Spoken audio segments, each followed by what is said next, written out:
Your ticket, the church office is not handling this, so you need to be able to contact the church choir, okay?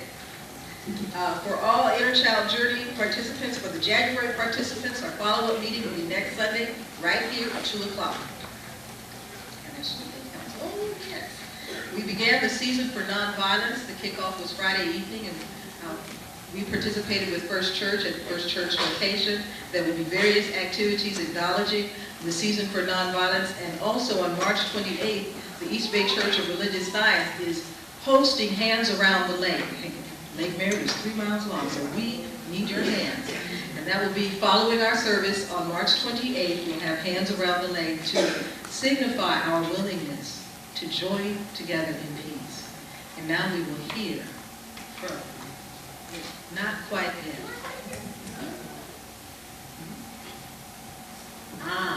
I like this one. So you can leave that tan Bronco right there. And Martin Luther King and 12 with its lights on. I can handle that. 340Z646. That's the license plate number. And if you care to leave, we will pretend we don't see you. And you can go turn your lights on, okay? And manage to leave later. No take. And now, for our magnificent men.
We are here to hold to God's unchanging hand.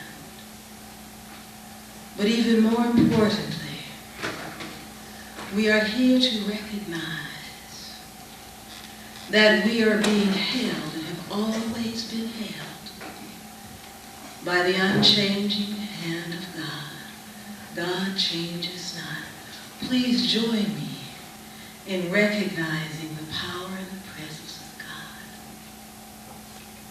There is only one mind. That mind is the mind of God. And that mind is the mind that I am using right now. And I, like Oliver, speak my word, knowing that my word is power.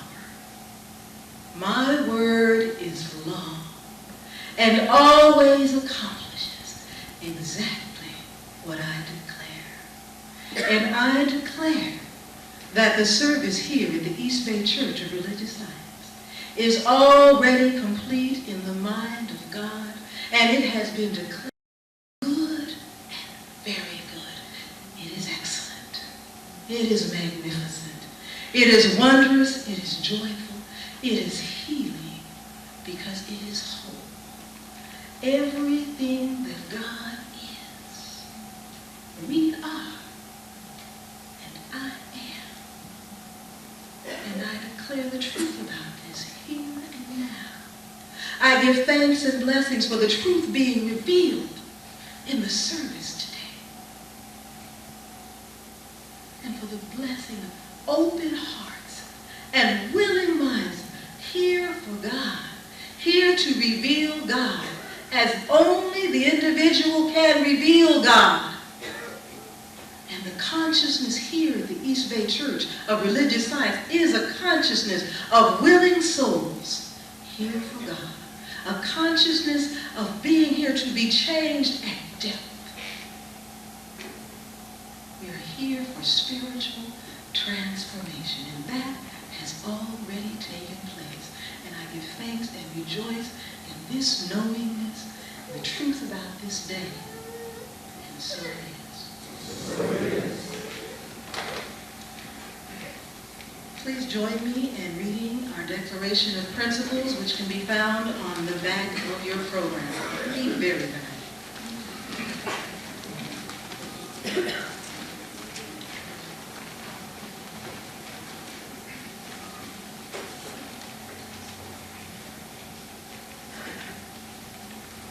Together now. We believe in God, the living Spirit Almighty, one indestructible, absolute, and self-existent cause. This one manifests itself in and through all creation, but is not absorbed by its creation. The manifest universe is the body of God. It is the logical and necessary outcome of the infinite self-knowingness of God. We believe in the incarnation of the Spirit in all, and that we are all incarnations of the one Spirit. We believe in the eternality, the immortality, and the continuity of the individual soul, forever and ever expanding. that the kingdom of heaven is within us, and that we experience this kingdom to the degree that we become conscious of it. We believe the ultimate goal of life to be a complete emancipation from all discord of every nature, and that this goal is sure to be attained by all. We believe in the unity of all life, and that the highest God and the innermost God is one God. We believe that God is personal to all who feel this indwelling presence. We believe in the direct revelation of truth through our intuitive and spiritual nature, and that anyone may become a revealer of truth who lives in close contact with the indwelling God. We believe that the universal spirit, which is God, operates through a universal mind, which is the law of God, and that we are surrounded by this creative mind, which receives the direct impress of our thoughts and acts upon it. We believe in the healing of the sick through the power of this mind. We believe in the control of conditions through the power of this mind. We believe in the eternal goodness, the eternal loving kindness, and the eternal givingness of life to all.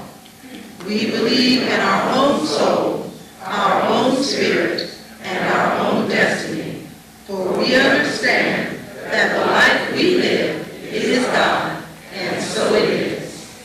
We'll have another selection from our biggest chorus under the direction of Vanessa Wynn, accompanied by Bobby Eddie and Derek Thompson.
shared with the services before you that in spite of all that God does in my life, and I realize that some people think a minister is a person that's got it all together, and nothing could be farther from the truth.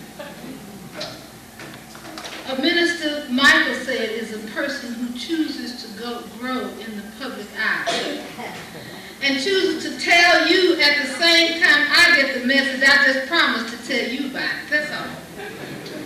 Because many of my lessons, I'm learning it right along with you. And this morning, I found myself arguing with God. Can you imagine? I found myself dissatisfied with God. And I sat in the morning meditation with the Lockie, and that's my daughter. And I thought about down through the years how far God has brought me. And how God has always been there. And I had the unmitigated gall to be dissatisfied with God. And the reason I'm sharing that with you, because you do that too. But what I was upset with God about is that God never gives me my sermon until on Sunday. And we live in a world that wants to know so we can let you know. So on Monday or Tuesday, I have to call the Tribune to say, my sermon for Sunday will be so-and-so and so. And then all week long, I got to try to gather up some material to put it together so I can talk about that on Sunday. And God never tells me what to say till Sunday morning. So I did an affirmation this morning. I got up and I said, my sermon will be given to me on Tuesday. Because that's what they told us in ministerial school. They said we should start our sermon on Tuesday so that we can recite it into the tape recorder and play it back and recite it. And by Sunday, we'll have it down pat and we can time it for X amount of minutes. And we'll have it perfected by Sunday. Well, obviously, God didn't get the message.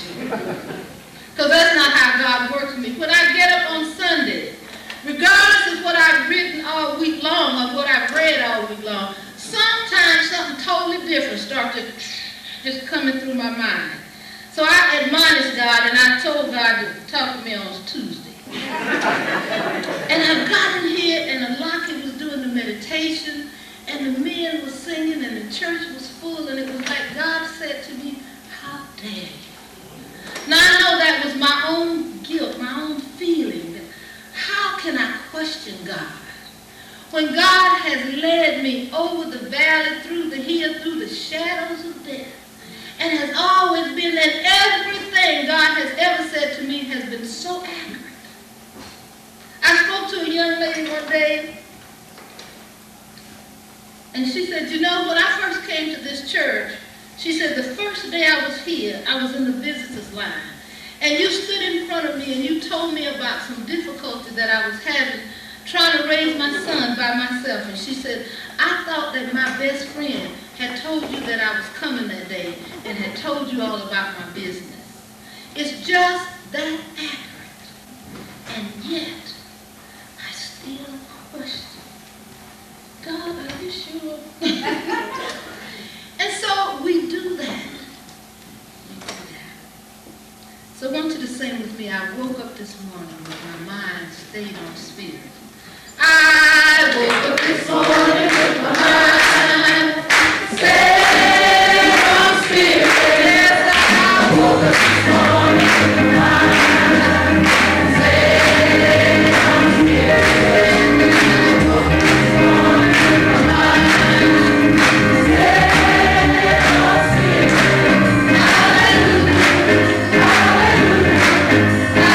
Hallelujah, hallelujah, hallelujah.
time talking about a season of peace.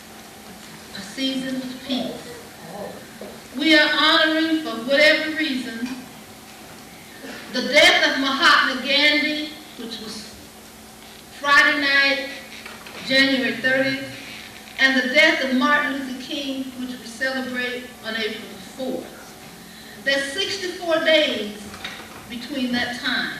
And we are asked, it is a national and international effort, to do something every day that signifies I am nonviolent for 64 days.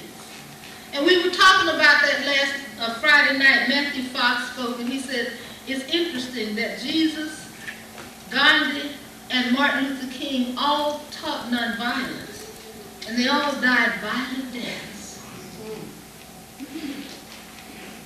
And so it is to let us know that they used to sing a song in the old church that must Jesus bear the cross alone and all the world go free. No, that we all got our own stuff to go through. But for this 64 days, we are giving our attention to nonviolence. And in the science of mind, we don't believe in talking about what we are not. We talk about what we are. And so instead of this, me talking about nonviolence today, I'm going to talk about peace. I don't want to talk about what I'm not. Because I have to work real hard to overcome what I'm not doing anyhow. So let me just talk about what I want to be, which is peaceful. The scripture says, great peace have they that love God's law, and nothing shall offend them. So you know how much love and trust you have in this power called God by the amount of time you spend being offended about something. Because when you know and know that you're rooted and anchored in God, whatever you thought was a problem, that's not a problem anymore. The thing that you call a problem depend on those things you're trying to accomplish on your own. Because when you've given it to this power that we call God, you can leave, you can rest assured that that's been handled. And everything, there's something within us that lets us know how much faith we have, by how much we are aggravated by the times and conditions that's going on in this world, in the world around us and in our world. When we find ourselves constantly upset, constantly in some kind of conflict, constantly dealing with some kind of problem in life, it means we have moved our attention from God. As the men sang, we're not holding to God's hands because God's hand is still there. And when we are holding that hand, when we make a conscious effort to stay connected, then all this other stuff is just stuff, and it's just happening. I listened recently, Channel 9 had their pledge drive, and I donated some money to Channel 9, and what I asked for was two videotapes by Carolyn Mace. And this woman is a medical intuitive, and she can see illness in people's body even before the illness develops. Because we are ill long before the manifestation shows up in our body. When you got sick and went to the doctor, that's just evidence of what's been going on for a long time. As I told you, anytime you have a cold, this is a very easy one. Anytime you feel yourself catching a cold, all you got to do is count back 21 days. In the last 3 weeks, something has upset you. Because you don't get a cold from germs. You don't get a cold for that. You get sick when something upsets you and you lose your energy. You give your power to somebody else. And that's when you get sick. So you can start today to pay attention to where did you put your power? Who did you give your power to? What happened? When you start feeling sick, say, not what's wrong with me, but who's wrong with me? Who's wrong with me? To whom have I given my power? Because when you let a person get you angry and upset, you've given that person power and authority over your life. And when you give that energy away, then whatever the bug that was in your throat, you know I've told you that. I'm a nurse, and they could take your hand and put it in a petri dish and let it grow, and you'd be surprised at the funny stuff that grew off your thumbprint. And for God's sake, don't swab your throat. Your tonsils, that's what they're there for, to catch the bacteria that you might have breathed through. The hairs in your nose is the first form of defense. If it passes by that, then you have your tonsils. It stops right there. So if you swab your tonsils this morning, there's enough bacteria in your throat to send you to the emergency room. But your immune system is also there. And it's constantly taking care and handling all that and passing it right on out. But when you get angry, when you get upset, your immune system lowers its defenses. And that's when illness takes over. So that's what this woman is working on. She can see this. I went home from work, I think it was Thursday or Friday. I was tired and I just went home to take a break. And I popped in this tape and lay down across the bed. And the tape started playing the music and the credits. And the first thing she said was, if you don't forgive, you cannot be healed.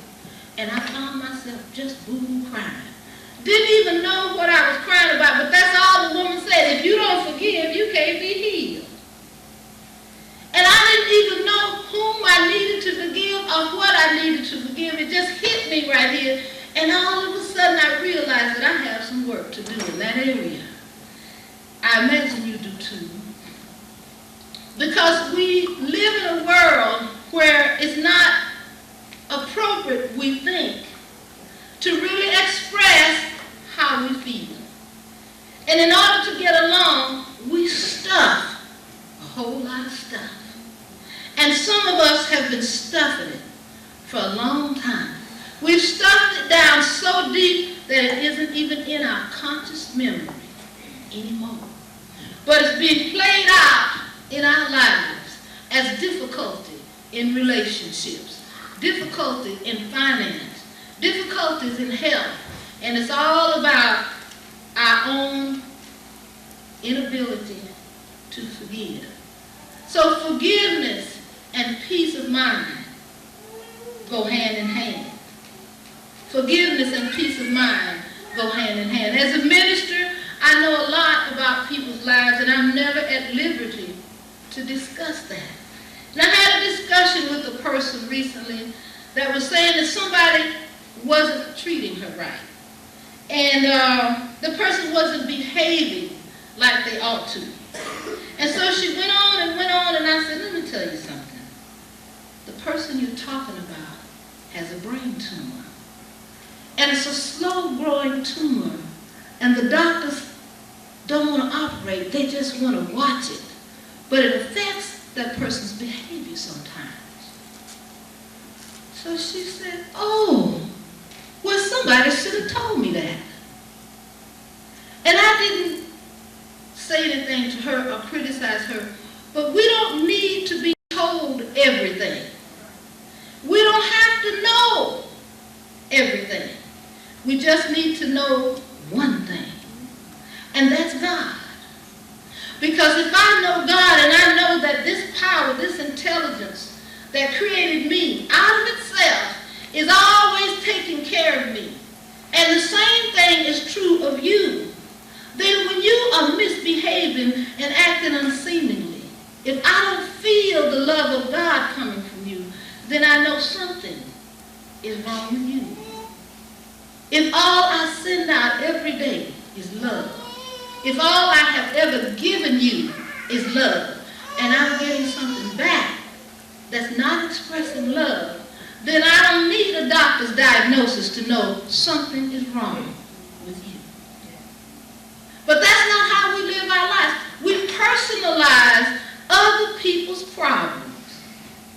And so when the person is dealing with their stuff, we say, why did they do that to me? Why did they do that to me? And nobody has ever done anything to you. People were just doing whatever they were doing, and there you were in the midst of that.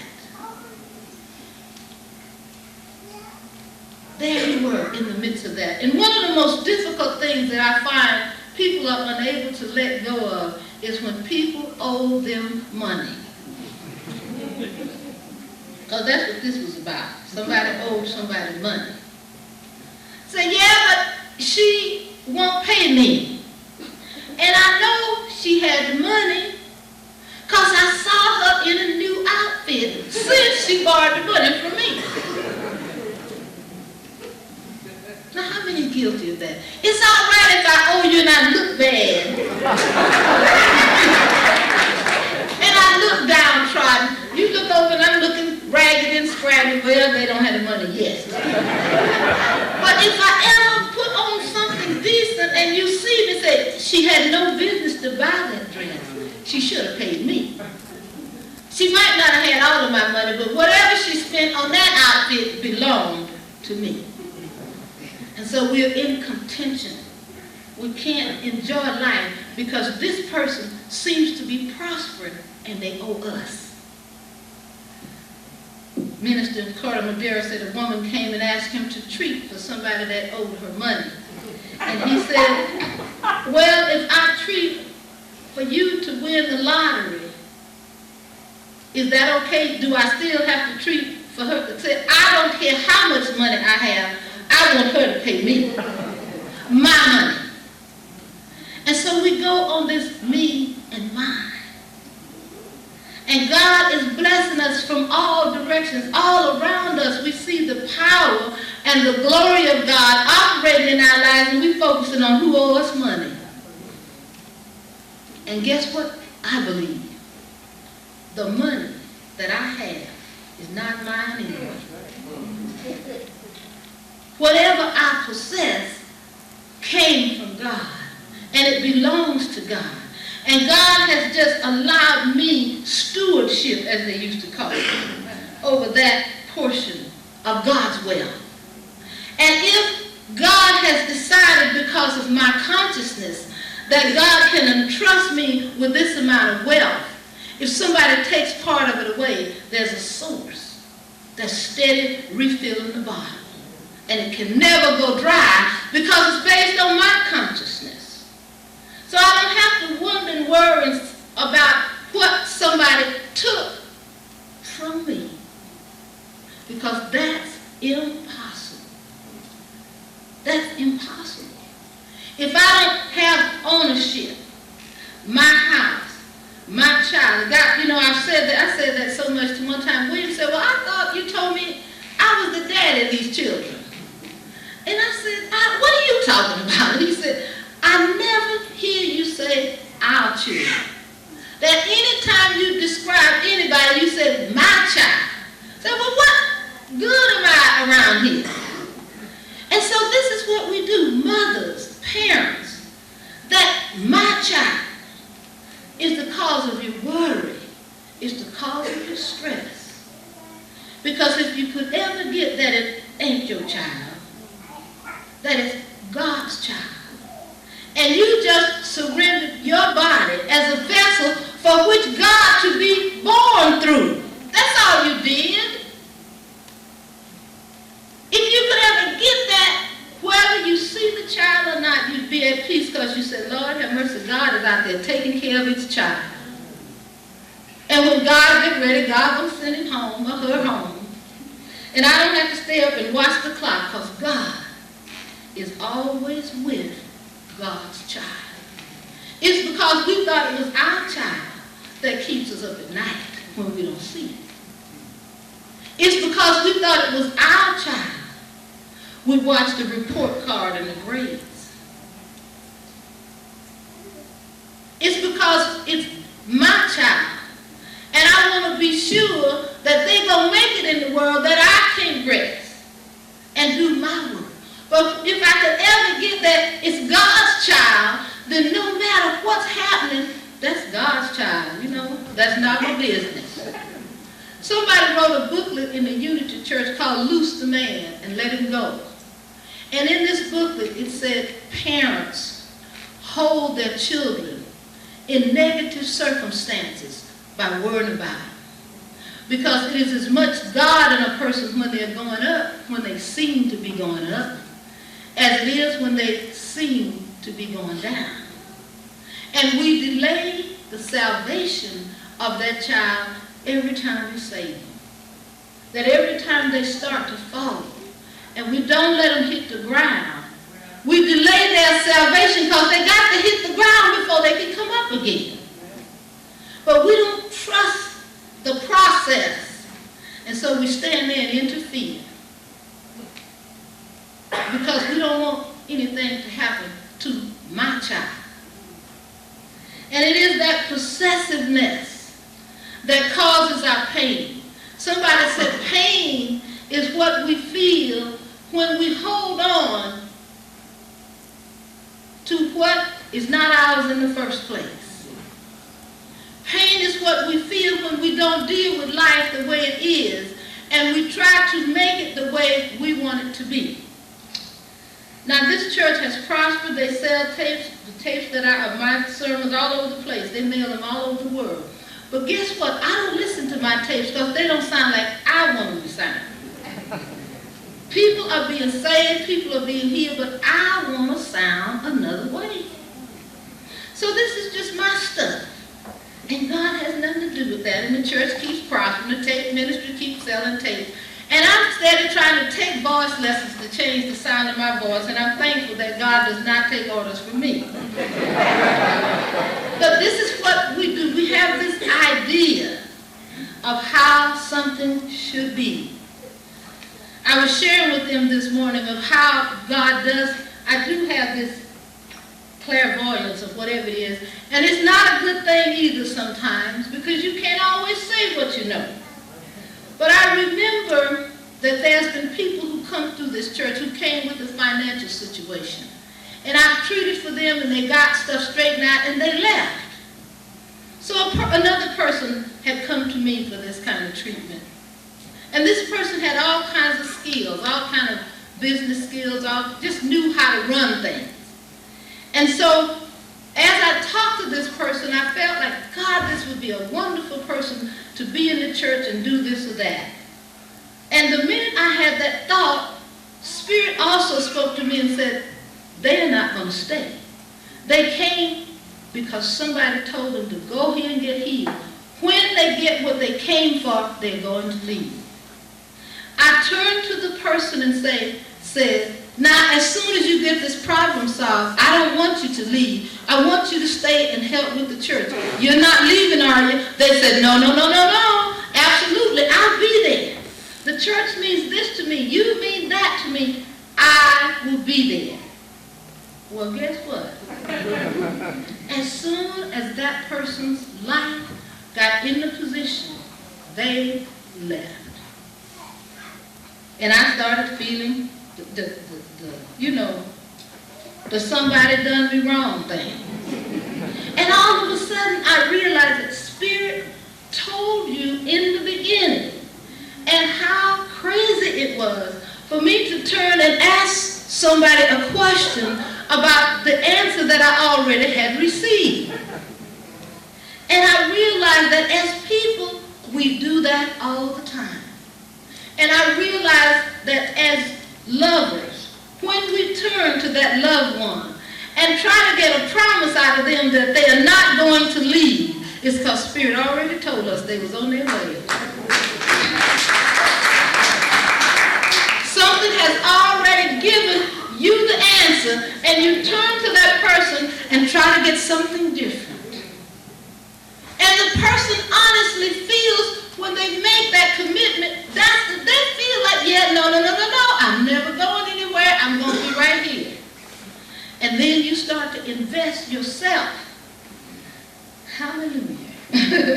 You invest yourself, your time and your energy, and sometimes your money into a situation that Spirit told you on day one, don't go there. And then you turn to the person and say, can I go here? And they say, but that's how we live our lives. There is an infinite intelligence in all of us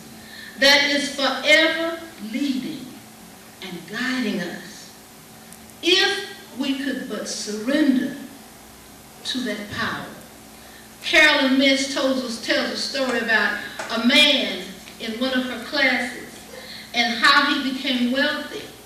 And he said to her that he was in business with 3 guys. And one day when he wasn't around, these 3 guys came together and they told him when they saw him again that they had decided to exclude him from the partnership. They decided to go into business themselves, just the 2 of them, and leave him out. They didn't want to do business with him anymore. And they said, we will buy you out for $35,000, or you can have all the stock in this business. Now the business was already failing and was worth absolutely nothing. And the man knew that, and he thought about $35,000 wouldn't even pay all of his bills. So he said, well, let me sleep on it, and I'll talk to you about it tomorrow. Fine. So he goes home. He walks in the door, and his wife is there. And he said to her, honey, I need to talk to you. And she said, no. I need to talk to you. She said, I met someone else, and I'm filing for my divorce. And the man sat down because the company, his job, his work, that had been wiped out. And now his marriage of 20-some years, that was wiped out, all in a day. And the man said, you know what? I knew that there was only one force in the world that could upset my whole life in a day like that, and it had to be God. It couldn't be human. There was no human out there that could make this kind of mess of my life. He said, I decided to just do nothing. And it reminded me of the night when I came from Marin, the choir had sang, and I walked back, when I got back to my home, and they told me the police was looking for me. And I got on the phone and I tried to get him to tell me. He said, no, I want to talk to you in person. And he said, sit down. I sat down and he told me William Oliver been killed in an automobile accident. I felt like the brother felt. There's only one power that can upset my life like this. And I got up and I started walking in the lobby. And I said, God, I don't know what this means. I don't understand it at all. But I know you must have something magnificent for me. Because I've been told that the depths of my pain equals the height of my joy. And if you got something that's going to make me feel as good as the bad I feel right now, it's going to be something else.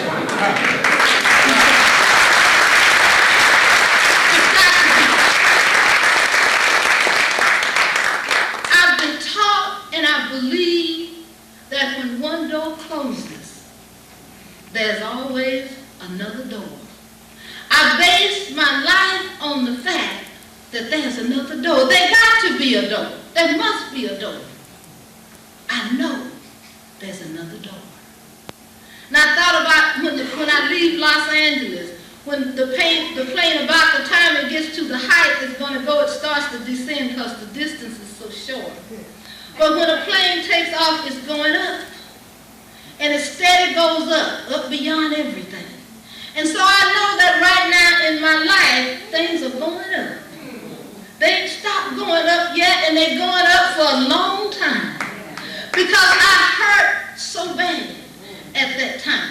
And so I'm saying to you, if you hurt inside, just know that the pain you feel is equal to the joy you can feel. When we release and let go. And let go and let God. Anyhow, the man had a dream that night. And he dreamed that he was driving around a beautiful mountainside. And the scene was just wonderful. And he was driving a Jaguar. So he went to the people the next day and he said, I'll take the stock in the company. You know why? Because the company was a cat food company. And his mind told him that the Jaguar was a cat. And that's what's going to take you where you want to go. He took that company, and right now it's a company in Europe. The man's a multimillionaire, and and he has a whole new life and a whole new wife. And everything is just wonderful because of the fact that he knew that if things are this bad, it means that there's a turbulence going on in my life that seems to be shaking it apart, but it's actually bringing it together. This is what we're required to do. We are required to just be still and know that God is and we are. And when we have this knowingness, we cease to personalize hurt. We seem to, Carolyn said, we speak woundology. And we recognize each other's wounds. And we try to make sure, wait a minute, now, you tell my story, not, wait a minute, honey, that ain't nothing. Let me tell you what happened to me. And we keep stretching it and stretching it because each one of us wants to have a deeper wound than the other person. We want to be recognized for our wounds because we think that the world owes us something because we've been wounded. And she said it's time for us to quit speaking woundology. We need to live from the center of our power, that we're not weak people trying to become strong. Although this is what many of us were taught in various Orthodox or various religions. We've been taught that God is strong and we are weak. And we're always trying to get some power, and that ain't so. We are born powerful people. My little granddaughter brought my great-granddaughter to see me yesterday, and up there, all the dolls in the house, there was one particular doll that she wanted. And her mother kept moving this doll, and this little kid just started stomping her feet and let out a piercing scream. I said, well, that sure is a soprano right there.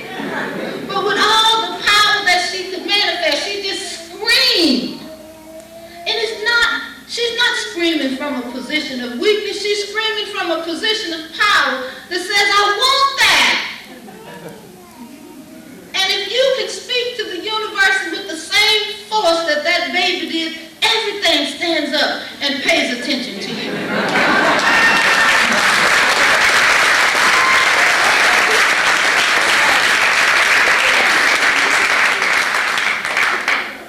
We must take back our power.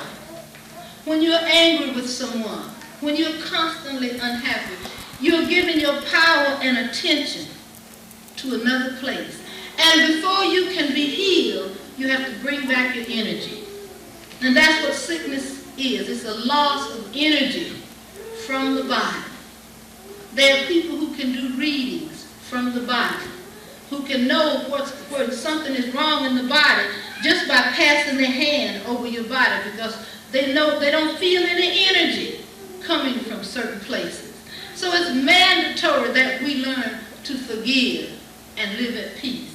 It's mandatory that we forgive racial wounds. It's mandatory that we forgive those relationship hurts that we carry. It's mandatory for our healing to let go and let God. And so that is what I'm talking to you about. In Matthew, the 22nd chapter, some people were talking to Jesus about how many times to forgive. And the law was you must forgive 7 times. And somebody had forgiven 7 times, and somebody had done it again. And people continuously ask me this one question in the Science of Mind 1 class when I talk about forgiveness. But what about those people who keep doing it over and over again? And Jesus said, somebody said, but I have forgiven 7 times. And Jesus said, not only 7 times, but 70 times 7. Now, when I was a little girl, I immediately got my pencil and started trying to figure out how many times that was. And I said, well, grandmother, that's 490 times. She said, that's not what it means, baby. It means do it as long as you need to. Because if you forgive a person 70 times, 7 times, by now you have gotten used to that person's behavior and it no longer offends you. It doesn't make any difference anymore. You know that that person is just a little weird and this is what they always do. So you don't have this he did it to me thing. man was wearing those dirty shoes on my road. I mean, y'all, why can't you just take off them dirty shoes, messing up my road? You all know we do that. Little bitty things that's inconsequential, personalizing. Because somebody won't take off their shoes before they go sit down. No, stand up and take them off outside the door. We do that. It has nothing to do with you. In this same tape, the woman talks about a Native American who became an interpreter during World War II. And he was captured by the Germans and sent to a POW camp. And because he had been an interpreter, they tortured him because they felt like he had information. They nailed his feet to the floor and they made him stand there. And they did all kinds of hurtful things to this man. And he went unconscious. And they'd wake him up and pour some water on him and make him talk some more. And they abused this man. And when the war was over, he was one of the people that was found in one of the POW camps. And he was unconscious. And they took him to the hospital and nurtured him back to health. It took many months before he became conscious. And when he regained his consciousness, he had lost the use of those legs that infection had set in. And by the time they got this man back to this country and back to his tribe, he could hardly walk. He was on these hand crutches, and sometimes he would be crawling. And when he came to the shaman, to the elders in this tribe where he came from, they said, you must get your spirit back so that you can be healed. You have given away your spirit. He started doing rituals so that this man could call back his spirit so that he could be healed. Because they would not allow him to stay in this wounded condition. And she said that you and I need to gather our families together. If we have legitimate wounds, we need to recognize that, yes, I've been wounded. And we should gather people together 3 times and tell our story. And let everybody listen and sympathize with us 3 times. And after the 3rd time, we don't need to tell that story anymore. We need to go back to the power and presence of God. So anyhow, because the shaman knew that Shetlahay was still angry with the people that injured him, they had to do a ritual that would force him to forgive. And he couldn't even remember all that had happened to him because part of the time he was unconscious. So they took him to this place of water, like a lake, and it was ice cold. And they kept dipping him in this water, pushing his head underwater. He submitted himself to go through this ritual. And underwater, he was to come face to face with whomever he needed to forgive. And each time they would push him down in the water, he would remember something else about those atrocious acts that was done to him when he was a prisoner of war. And one of those things he remembered being partially unconscious. And he woke up, and one of the guards in the prison was forcing him to eat some chicken gizzards that had maggots in it. And every time he would try to spit these maggots out, this man would scoop them up and scoop this chicken gizzard up and put it back in his mouth again. And this guard forced him to eat these maggots and this chicken gizzard. And while he was underwater, he remembered that. And he came up again and he told them what he remembered. They pushed him back again and said, now go back and talk to that guard. Go back and stay down there until you make it right. And when they pushed him down again, he's underwater. He comes face to face in his spirit with that same guard. And he said, I can't forgive you. Why did you do that to me?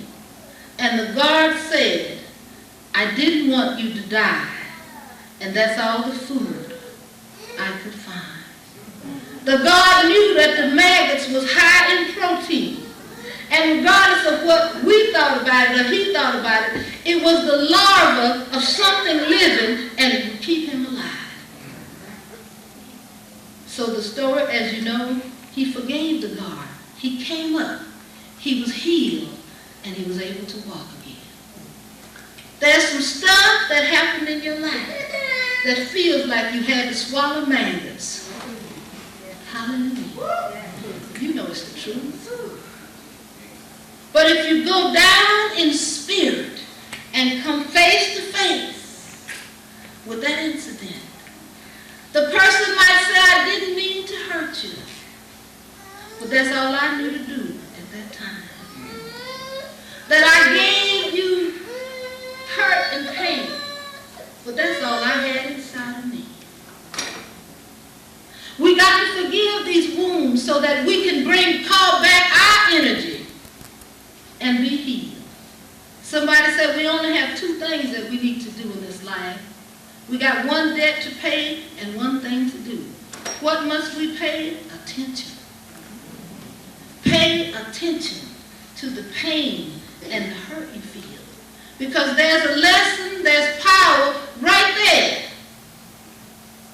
Take the good out of it and let the rest go. Take the lesson in it and let it go. We have a book in the bookstore called Forgiveness, a Bold Choice for a Peaceful Heart. We all want a peaceful heart. We don't want to have this malice and this unforgiveness because we're messing with our blessing, somebody said. We're messing with our blessing when we hold on to the hurt and the pain and the injury of what has been done to us. So we cannot have a loving relationship as long as we're mad about the last one. Because we're bringing that injury into this one. And we're watching this person to see if they're going to act like the person who offended us. The person has no idea why you're so upset. But you brought your injury with you. My father used to slap us a lot. And I couldn't have any kind of conversation with William. He couldn't scratch his head when I first got married because I was ducking. And he took so much offense to that. I never hit you. Why you do that? But my daddy hit me. And I hadn't forgiven my daddy, so I brought that. I came with the baggage. I came with a knapsack full of hurt and pain and injury. And so I placed that in the relationship I'm trying to have now, and no wonder it never worked. And what's true for me is also true for you. You have a knapsack full of stuff that you got to empty out before you can have peace. Not only that, before you can have prosperity. Now, everybody wants money. And your anger keeps you from having money. It keeps you from being prosperous. Because sometimes the money's coming from the same folks you say you can't stand. In this book, Forgiveness, it says forgiveness in chapter 2, the key to peace of mind. Forgiveness is a decision to see beyond the limits of another's personality. It is a decision to see beyond fears, idiosyncrasies, neuroses, and mistakes, to see a pure essence unconditioned by personal history. I choose to see a revenue unconditioned by the past, unconditioned by the abuse that I experienced as a child. I choose to be a person standing in my own power now and knowing that the past has no power over me. The next one said forgiveness is an attitude that implies that you are willing to accept responsibility for your own perceptions.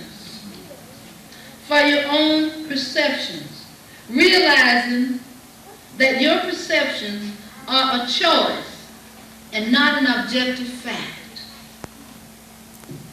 You know, last week I read something from the MIDDAY, that Kemetic African religion, that says that your imagination is the most powerful force you have. And so you can create an imaginary childhood. You can create a childhood that's like you wish it had been. And if you can hold to that memory, according to this MIDDAY book, if you can hold to that memory for 21 days, it anchors itself in your consciousness, and you can let go of the woundology that actually did happen. Forgiveness is a process that requires shifting your perception again and again. It is rarely a one-time event. Our habitual vision is clouded with the judgment and perceptions of the past projected onto the present and into the future. So that's what we're doing. We're bringing that with us and projecting it forward. Forgiveness is a way of life that gradually transforms us from being helpless victims of our circumstances to being powerful and living as co-creators with God. And the affirmation is, today I will see all anger, insensitivity, irritability, hostility, and stupid behavior as a call for acknowledgement, respect, help, and love. I'll see that when a person is acting insensitive, when they're acting irritable, when they're acting hostile, or behaving in what we call stupid behavior, we will know that that is a call for help, for acceptance, and for love. In closing, I want to say that last year we started to sell some jewelry with the Science of Mind emblem. You've seen it. People were wearing it. It's silver. Has the Science of Mind emblem. And this young man, the Solar, makes jewelry. And when I showed him the emblem, he and I decided what we would make. And we would try to sell that. And he showed me these little tiny earrings, and I said, no, I don't think that will sell, because the majority of women in the church are big African women like me, and we like big earrings. But he said, well, let's just try. And I said, okay. So when we had sold all the stock of that jewelry, what we had left was those tiny earrings. Now I gave a pair to a couple of my granddaughters or something, because they were real small. And so then he looked and he said, no, Reverend, I'll tell you what I'll do. You give me back all of those that you didn't sell, and I will heat them up, I'll melt it down, and I'll recast it. So now we have, you've seen it, we have some different, it looks different because it has a hammered effect. It's not smooth like the others, it's kind of hammered. He melted those down that didn't sell. He recast them and gave them a new design. And why am I telling you that? There's stuff in your life that you haven't been able to get rid of. It's hung around for decades. All kind of stuff has been bought and sold and let go of. But that stuff is still there. I invite you now to gather it all up together. Give it to God, that master jewelry maker. Let him melt it down and recast it and give it back to you as a glorious life, as something you can pin on and be proud of. Let's just come together now. And let's think about the stuff, because you know the stuff is there. And let's, in our subconscious mind, gather it up. Let's just gather it up. And let's call these people by name. And let's put them in a little bundle now, little subconscious place. Put it in a pile. And together, we're going to call on the power and presence of God. And know that the grace of God is sufficient. There's nothing beyond the power and presence of God. So we're going to allow the Holy Spirit to melt down the wounds of our life and recast it. And even now, I know, and I know that the healing process has already begun. That as I trusted this young man who was a jeweler, not knowing what in the world he would give me back, I want you to trust God the same way. And know that as you give these experiences, experiences to God, God is going to recast them and give them back to you. And you'll be proud of how God has taken the negativity in your life and made something so beautiful that you can stand and witness for God like the blind man said, I once was lost, but now I'm found, was blind, but now I see. Hallelujah. Hallelujah. I once was lost, but now I'm found. Was blind, was spiritually blind, but now I see. I see that God is who I am, that I am a divine expression of God, that wherever I go, God is because I am. That's you this morning. Claim your power. Take it back.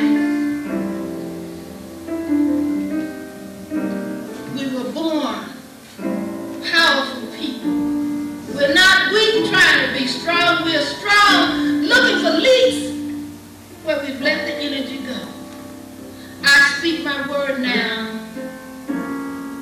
because God responds to our spoken word.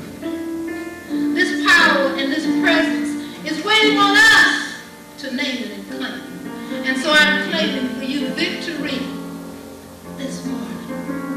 That there's nothing outside of this power. Take a deep breath and breathe in forgiveness. And now breathe out whatever you have in there that needs to be let go of. Breathe in again. Breathe out.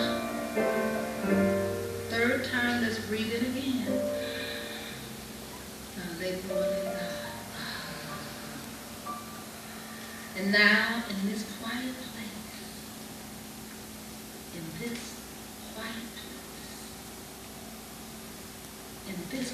place, it is already done. It's already done. You are already healed. You're healed in body, healed in mind, and healed in the body of all of your affairs. And I am rejoicing with you right now that it's already done. I give thanks. You can walk out of here today knowing that you're already healed. You're already healed. Regardless of how you feel, regardless of what you think, you're healed now. Somebody said you're healed regardless of anybody's opinion, including mine, or including yours. You're already healed. This is the truth. So it is. Amen. Now I want you to just, as the ushers come and we prepare for our offering, I just want you to do a little praise chant called Hallelujah.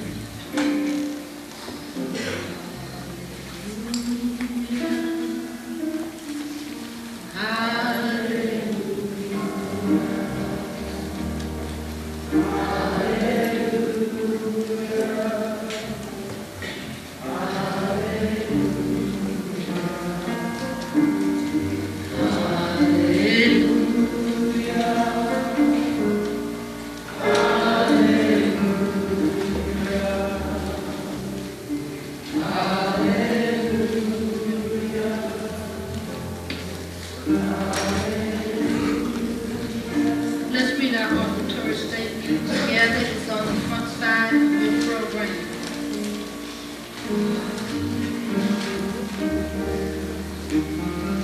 This is an offertory statement about you and about your financial situation.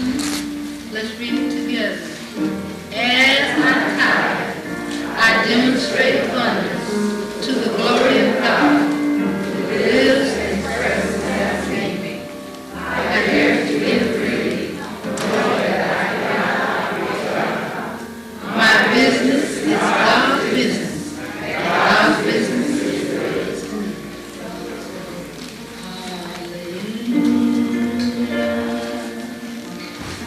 Hallelujah.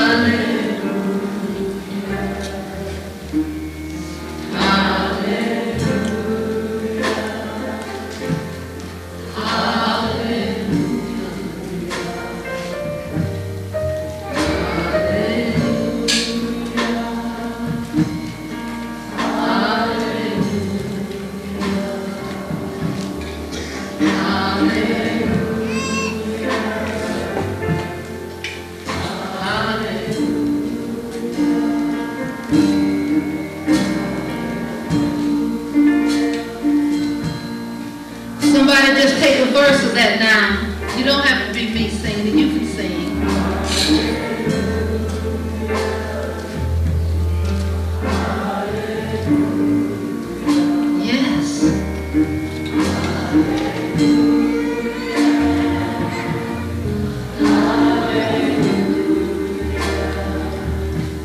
is with me.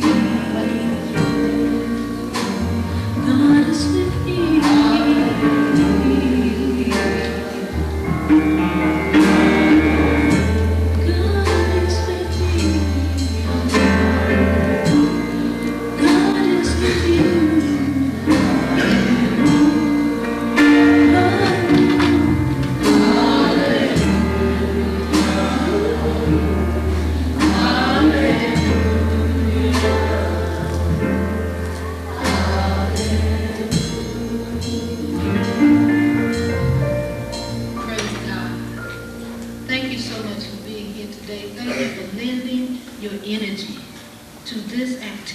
Called the EASTBAY Church of Religious Science. We are blessed because you go out and witness about this church. I meet people everywhere that has heard about the EASTBAY Church, and I never saw them before, which means that you are being blessed and you are witnessing to everybody about what we teach here. And I want to thank you. If you are visiting with us for the very first time, I want you to stand and remain standing. And let us give you a great big EASTBAY Church of Religious Science round of applause. Remain standing, please. Now, while you're still standing, I want you to take your belongings because we're about to dismiss. And I want you to stand on this wall over here by this mirror. And I just want to come down that aisle and shake your hand. Because I want to feel that presence that you brought with you. Because I know something about you that you don't know about yourself. Come on. You might not know, and you might know that you are God coming to see about us. That you know that we needed something down here, and you had it. And you came. And we want to thank you for answering the call. That everything we could possibly need to magnify God in this place, God sends it. It's a promise that, lo, I'm with you always. That's a promise. That God has given to every minister. If I be lifted up, I'll draw. So all I have to do is stand up here and lift. And people come. Thank you for coming. Thank you for answering. Thank you for being who you are. Thank you for being present at my growth, my spiritual involvement. Thank you for watching me as I fall down and as I get up. And thank you for helping me and being a part of that process. And now let us stand remembering that this book, Forgiveness, a Bold Choice for a Peaceful Heart, is on sale in the bookstore. The little book, Your Needs Met, from which we gather our affirmation that says God is the only power in my life. That's out there too. The February issue of the Science of Mind magazine, all that's in the bookstore. Tapes of the service are on sale. Last night, Kelvin and Stephen came by my house, and we had a good time watching the Men's Day program, the last Men's Day. Mike was saying so eloquently, the men saying, wherever I go. And today they sang. So I want you to buy the videotape because you're so used to watching television that I know it's hard. So just put something in there that's going to benefit you, that's going to uplift you. The tapes are good quality. We have videotapes, audio tapes, and of course, when Michael was here, we made a CD, made our first CD. So the church is moving. Somebody said by His Spirit. Together now, we come to the close of this service. And I know that God is all there is. Together, there's nothing else regardless of appearances. God is my help in every need. God does my every hunger feed. God walks beside me and guides my way through every moment of the day.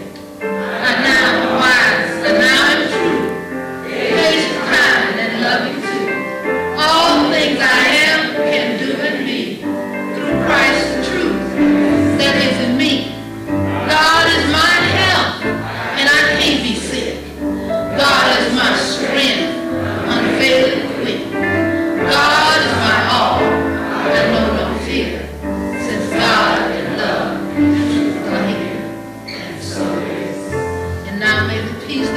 passes all understanding. Live in your conscious awareness this day and all.